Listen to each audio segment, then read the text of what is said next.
Bismillahirrahmanirrahim. Alhamdulillah Rabbil Alamin. Assalatu wassalamu ala nabiyyina Muhammadin wa ala alihi wa sahbihi ajma'in.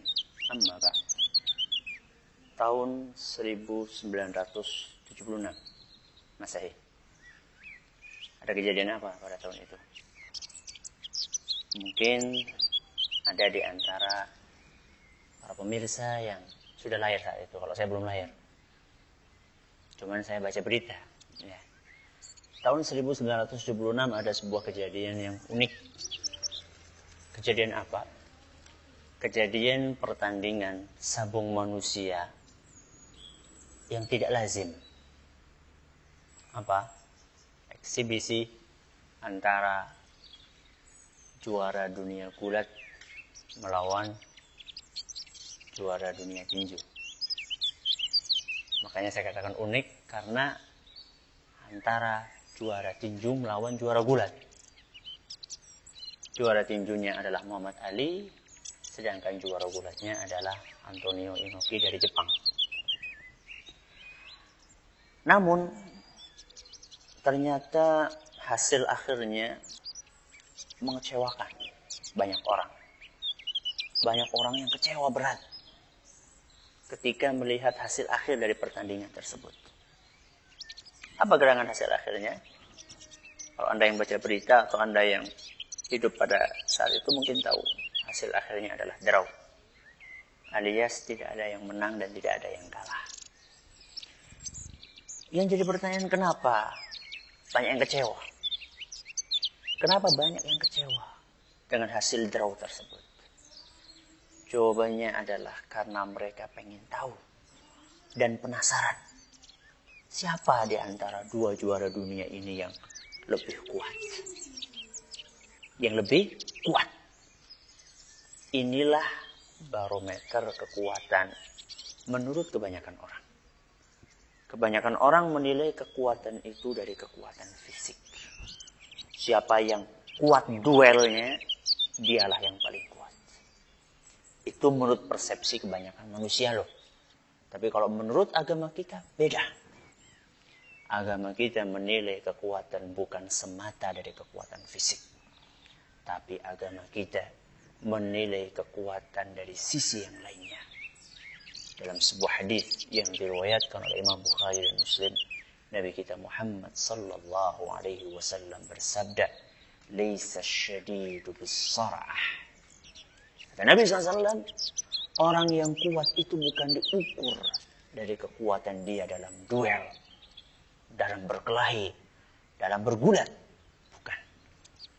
Terus apa wahai Nabi SAW? Kata Nabi SAW, "Innama syadidul ladzi yamliku nafsahu 'indal ghadab."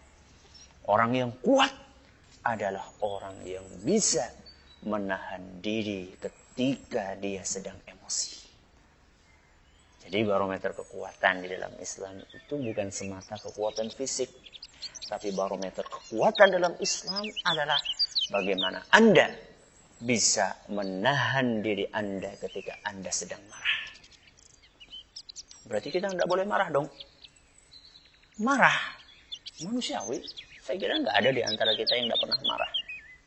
Tapi yang membedakan antara orang yang beriman dengan orang yang tidak beriman adalah bagaimana cara Anda memanage kemarahan Anda.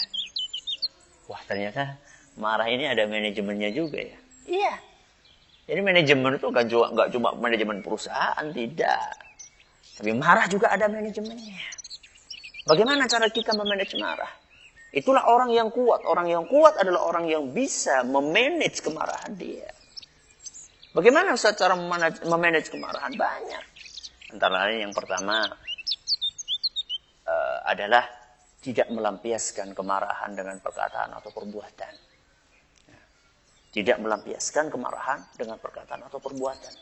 Dan inilah salah satu sifatnya orang yang beriman, sebagaimana yang dijelaskan oleh Allah Subhanahu wa taala dalam Al-Qur'an, wal kaziminal ghaidha, dan orang yang bisa menahan amarahnya. Menahan amarah maksudnya kata sebagian ahli tafsir adalah tidak melampiaskan kemarahan dengan ucapan atau perbuatan. Jadi kalau Anda lagi marah, segera Tahan lisan Anda, tahan tangan Anda, tahan kaki Anda. Makanya Nabi pernah berpesan, wa idza ghadibta faskut. Kalau engkau lagi marah, diam, jaga lisan. Ini manage yang pertama. Yang kedua adalah bersegera untuk beristi'adzah. Memohon perlindungan kepada Allah Subhanahu wa taala. Memohon perlindungan kepada Allah Subhanahu wa taala karena kemarahan itu sumbernya dari setan. Karena sumbernya dari setan, maka kita memohon perlindungan kepada zat yang menciptakan dan menguasai setan tersebut, yaitu Allah Subhanahu wa taala. Dan yang ketiga, di antara cara untuk memanage marah adalah berusahalah untuk merubah posisi. Kalau kita lagi berdiri, segeralah untuk duduk. Kalau kita lagi duduk, segeralah untuk berbaring. Kalau kita lagi berbaring masih marah juga, gimana? Ya ngapain kayak tidur atau apa? Ya. Jadi jangan justru sebaliknya. Sebagian orang tidak. Sebagian orang kalau lagi marah duduk, dia berdiri dia. Kalau lagi berdiri dia jalan. Tidak. Tapi Nabi SAW mengajarkan kalau kita lagi marah berdiri, maka duduklah. Kalau kita masih marah juga, maka berbaringlah sampai rasa amarah itu bisa reda dari kita. Selamat memanage marah Anda sehingga Anda menjadi orang yang paling kuat. Terima kasih atas perhatiannya. Mohon maaf atas segala kekurangannya. Subhanakallahumma wa bihamdik asyhadu an la ilaha illa anta astaghfiruka wa atubu ilaik. Assalamualaikum warahmatullahi wabarakatuh.